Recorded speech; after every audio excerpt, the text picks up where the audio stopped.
with fast funding up to $10,000 available through Net Credit. Our online application process was designed to get the money you need quickly if approved. You can borrow an amount that meets your needs and repay in a way that works for your financial situation. And we report on-time payments to credit bureaus, so you can build credit history as you repay. See what Net Credit can do for you today. Check your eligibility without affecting your credit score at netcredit.com. All Net Credit loans and lines of credit are offered by a member of the Net Credit family of companies or one of our lending partners. Visit netcredit.com/partners for more information.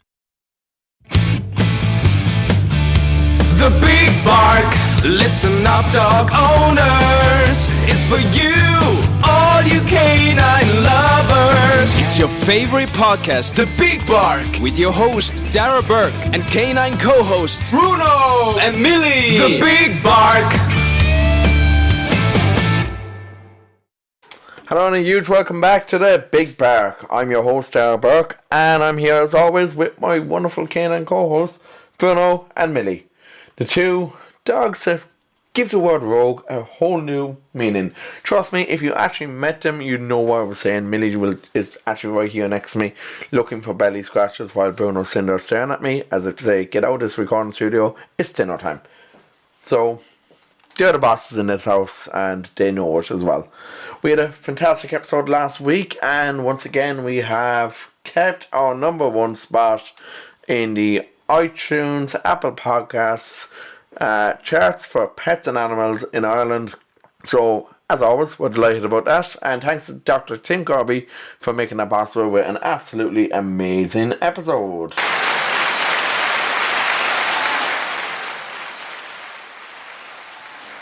So, today we're switching gears a bit, and we have a first time guest on with us today on the show.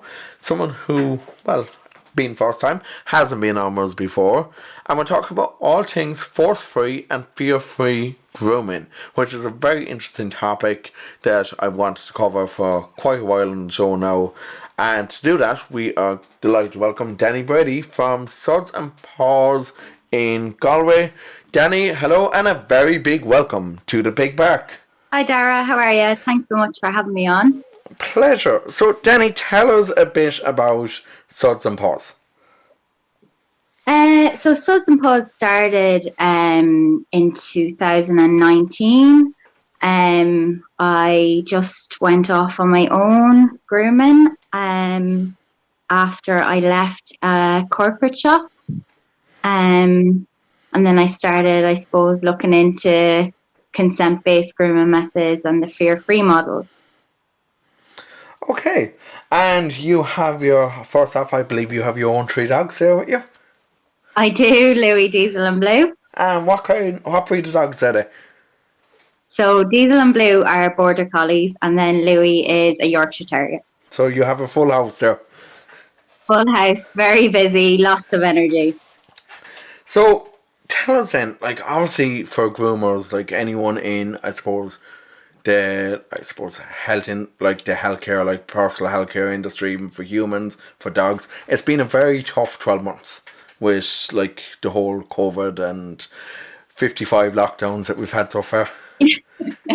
Yeah, look, it's been crazy for everyone. There's no doubt, especially with grooming. I suppose, as like Carrie was saying a few weeks ago on her episode, for puppies especially, they have that critical socialization period, and grooming actually is one of those things that's so important for so many dogs, and they missed out on those first couple of grooms, especially after the first lockdown. I noticed puppies were coming in and they might have been slightly fear reactive towards people, and they were that little bit older and had never heard these noises or you know, any of the things that we have to use on them was all completely new, and they were that little bit older. So it was much harder work actually to convince them that I wasn't actually trying to kill them, that I was just trying to help them out. And Dani, like as I spoke to Carrie and I've spoken to Dr. Tim Corby and even Jamie from Trails and Tales. Jamie, I got it right that time for you. I didn't get it right a few weeks ago, but I got it right that time. But there's been a lot of, I suppose, new puppies during COVID. Like I've seen such a surge in not even adoptions, but like puppies like being bought from breeders in the last 12 months, and like you look at how little socialization in general these dogs have had. Yeah, a lot of them, not all of them, of course, but a lot of them have missed out, even with the trainers being forced to do things online rather than puppy classes and stuff. They really have, a lot of them have missed out on certain things, which is so sad. But thankfully, there's a lot that we can do to help those dogs to cope. And hopefully there'll be no more lockdowns, and we can keep moving forward.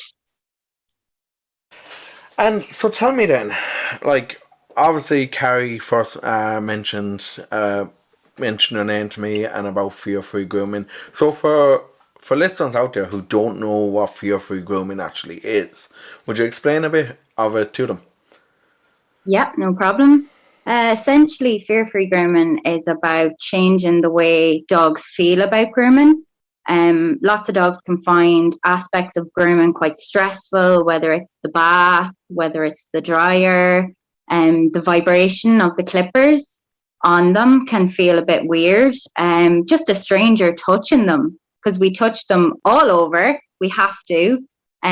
Places that their owners don't normally touch as well, like their paw pads and their bums. Not many owners touch their dogs' bums or anything if they don't have to. So it can be stressful for them. So we're basically, the way we do it is we're constantly monitoring the dogs. If they're showing any signs of stress, we might reduce our criteria. So just take a step back to make it a bit easier for the dog. So if it's the dryer that the dog finds stressful, you're putting it on the lowest setting and you're building them up slowly. Pairing treats or a high value toy or praise or whatever works for that dog with whatever you're trying to do, like drying. I also, similar to what Maeve said in her podcast, I also use games in the salon. So every dog, when they first come in, or puppy, does a free work session first. So we use snuffle mats, licky mats. We teach them how to get on and off the table by themselves, in and out of the bath by themselves, and showing them that they actually have a choice as to what happens, when it happens. We can go at their pace. It doesn't have to be, we have to get this done in an hour. If it takes 2 hours, if it takes 3 hours, if it takes multiple sessions, we will get there. But it's all about building up their confidence in me, and also so they know that nothing scary is going to happen. It doesn't have to be stressful. It can be actually quite relaxing. We have, if you look at my Instagram stories, like the amount of dogs who fall asleep on the table, they're just so chilled out. But it's lovely. And it's nice for them, because the owners say it to me all the time that dogs can't wait to come in and they're flying in to see me, because they actually really love it. Whereas before, maybe they were struggling with a certain thing and they didn't really like to be groomed.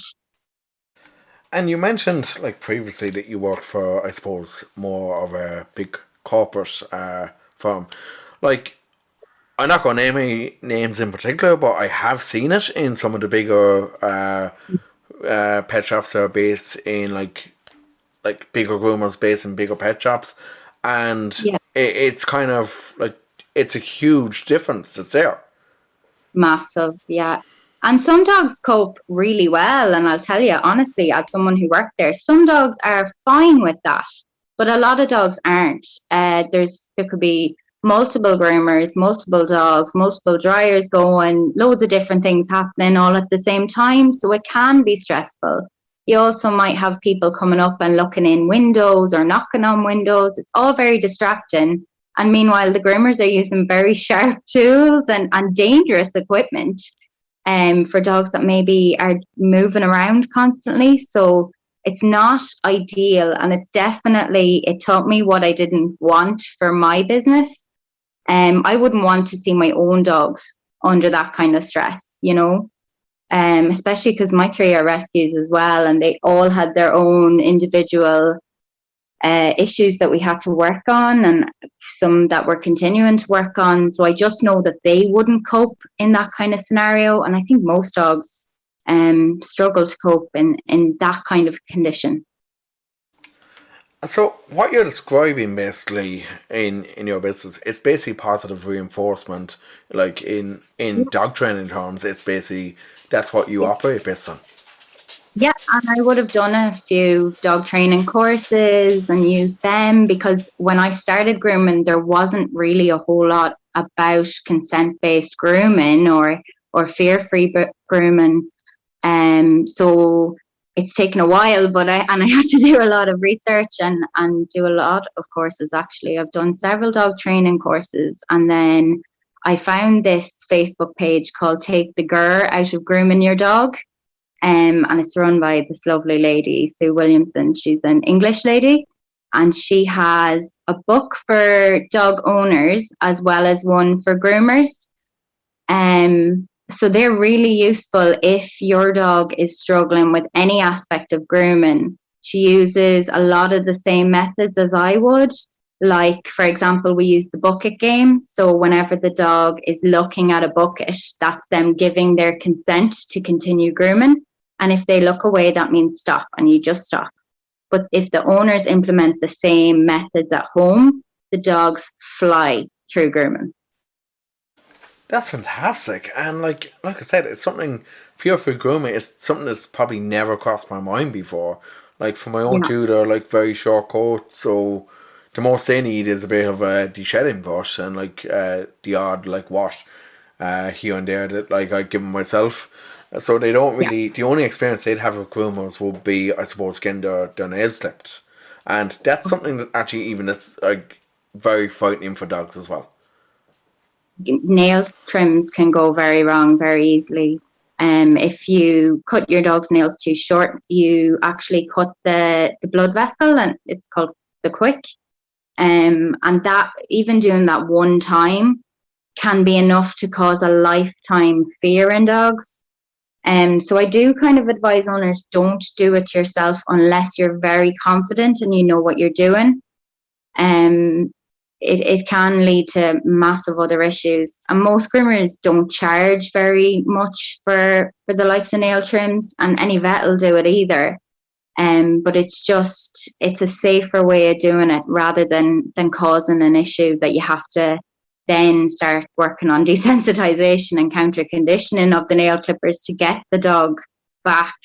The economy is crazy right now. All-time high inflation, bearish stock market, rising home prices and interest rates. How do you figure it all out? Make your money go further and work harder with a certified financial planner professional from Facet Wealth. Financial planning used to focus on retirement, but with Facet, a dedicated expert guides you through every financial decision. Facet advisors are certified financial planner professionals and fiduciaries. That's just a fancy way to say they have the best training, and they're legally bound to do what's in your best interest. This isn't just about investments. You get an entire team of experts within insurance, taxes, estate planning, and budgeting to make complex financial decisions easy. Facet has a simple flat fee, no hidden charges, and with nothing to sell, there are no commissions. Visit tryfacetwealth.com for 2 months free off your first year of financial planning. That's TRYFACET wealth.com. Facet Wealth is an SEC registered investment advisor. This is not an offer to buy or sell securities, nor is it investment, legal, or tax advice.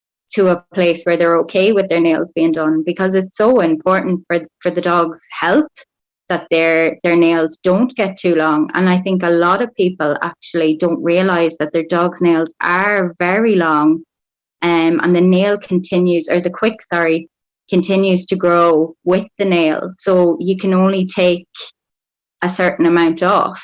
Even when the nails are very long, maybe the quicks might be very long. So if you go too short, you'll hurt the dog. And Dani, what, like for dog owners out there, what is the ideal length for a dog's nails? So they shouldn't really be touching the floor. If they're making a noise on a timber floor, usually that means that they're too long. Now, different dogs have slightly different nails, but generally that's the rule. Okay. And so, Dani, tell me then, like you mentioned the book by the English lady there and her Take the Girl dog grooming. So where else did you actually, like, did you do your research, and like, did you do other courses specifically in fear-free grooming, or like was it all through your own research? I've done a course in specifically for fear-free grooming. It's actually an American course, so they teach dog trainers, vets, veterinary nurses, and groomers, as well as dog trainers. But it's all run online. There's no like physical place you can go to study. It's basically just giving you the information on this is how you achieve consent-based grooming, teaching you about the different methods of introducing a dryer to dogs, for example, or fear-free nail trims is actually a separate course because so many dogs have issues with their nails being done. I've done that one as well. It's really good. So I actually did them at Christmas this year. Okay, so like that sounds very interesting, and I suppose like it's great to have those qualifications obviously as well. So like what's the plan now going forward, I suppose, for Suds and Paws? So at the minute we're so busy. I'm actually only taking referrals from our local dog trainers and vets for fairly extreme fear cases, like dogs that may need to be sedated for grooms. I also do quite a bit of free grooming for Modra for their rescue dogs, because a lot of them might have, longer coats and they need quite a bit of maintenance. Or skin issues. There's a lot of skin issues as well, so they might need weekly baths and things like that. So I'm kept busy all of the time. Yeah, we're big fans of Modra here ourselves, and I'm hoping that mid-July I'm going to be going to Connemara for a couple of days, and hopefully getting out to the grounds out in Camus as well. I've spoken to Carrie about this actually previously, so hopefully that will happen. For anyone who actually wants to get into fear-free grooming, what's your advice? So if they haven't done a grooming course, I would definitely start with a good grooming course, and apprenticing with your local dog groomers, if you can, is an amazing way to get that bit of work experience and see what is this grooming crack all about, because there is a lot to it.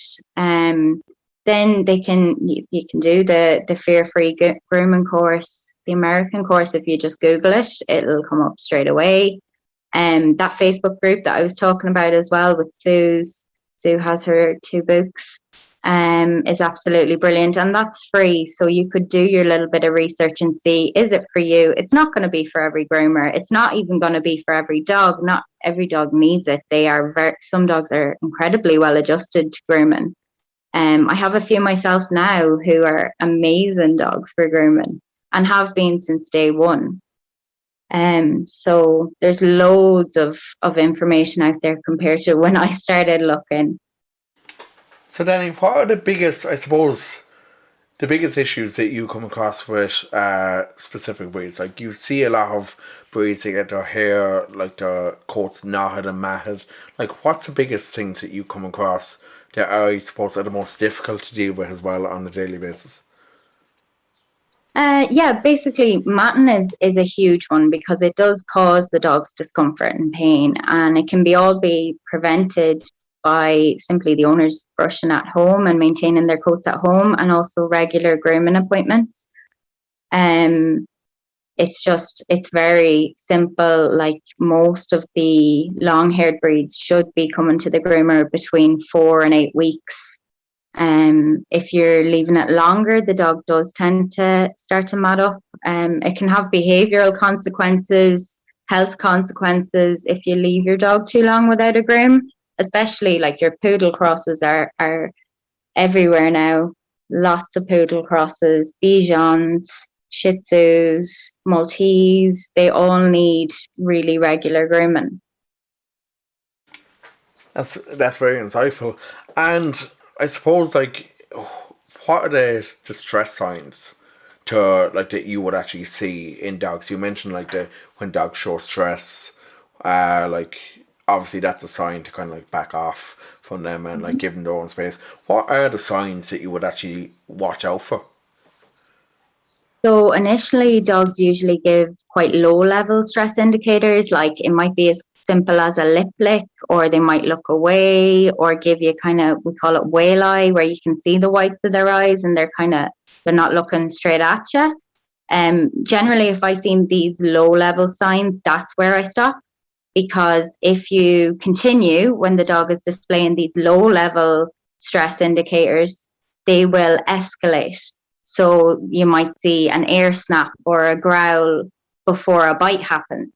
So it totally depends on the dog, but you want to stop at those low level stress indicators. Yeah, and what you're describing there, like, I suppose, as many dog trainers will know, it would be like your low level calming signals that, like, dogs even give off to each other, to, like, the body language to give off to each other, like, not to approach or like. Exactly. So it's obviously like those kind of signals are your basic, and then like you're always giving warning signs, basically. Yeah, that's it. Dogs would very rarely snap for out of nowhere. Like, sometimes the signs are very subtle, like the lip licks, not something every owner will always look out for, but they are giving you these stress indicators. So it's up to us to listen and not to push our dogs further than they need to go. And Danny, would you agree that, I suppose, for a lot of owners, it's, I suppose, even a case of miscommunication? Like, we understand English as our primary language, whereas a dog uses primarily body language to communicate. Totally. And for a lot of humans, we don't actually understand the body language. So it's really a case for the human to learn the calming signals, learn the dog's body language. Absolutely. It's our responsibility. We bring these animals into our homes and we expect them to cope in our world, but we do have to teach them how to cope, and we have to learn how to listen, definitely. Perfect, Dani. Dani Brady from Suds and Paws. That was absolutely insightful. Have you any last words that you want to say to or give to our listeners on any advice on what you would advise for fear-free grooming?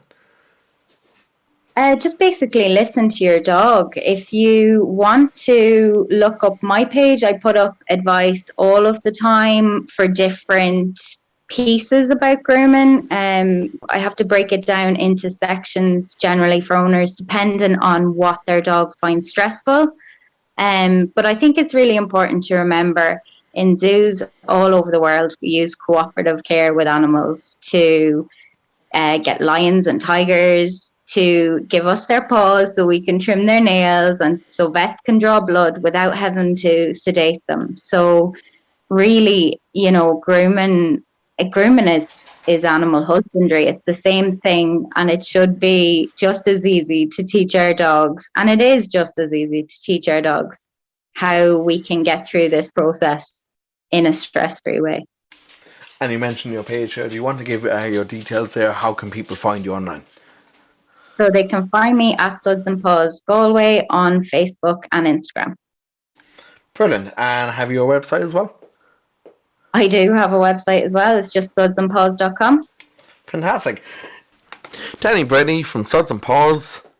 Thanks once again so much for joining us today. An absolute pleasure to have Dani on the show, talking about fear-free grooming, force-free grooming, and everything that comes with it. We're back again, not next Thursday, but actually, in fact, we're back here on Bank Holiday Monday on June the 7th with a very special show to celebrate the reopening of our hospitality industry in Ireland. And obviously, with everything that's been going on, people want a bit more normality in their lives, and being able to go to a bar, a restaurant, a cafe with your doggy to sit out and meet other dog owners is something that we haven't been able to do in a long, long time. So on Monday, we will be chatting with Marion Doyle from dogfriendlyireland.ie. Until then, be sure to follow us on Facebook, on Instagram, on Twitter, on Patreon, subscribe there, on TikTok, you name it, we're on all the big socials, and our handle on all those is the Big Bark Podcast. Be sure to check us out on the bigbark.ie. You'll be able to see a couple of images of our brand new studio there. and you'll be able to catch up with all the news that we have going on. You'll also be able to subscribe to our newsletter, so remember to do that. And it's going to be like a really good issue for June and July. We're going to be giving away some lovely doggy bandanas over the next 2 months with the Big Bark logo on them, personalised for your doggy. So until then, I'll chat to you on Monday. And have a fantastic week and a great bank holiday weekend ahead. And be sure to give your doggies lots and lots of cuddles. Take care. Have a good one.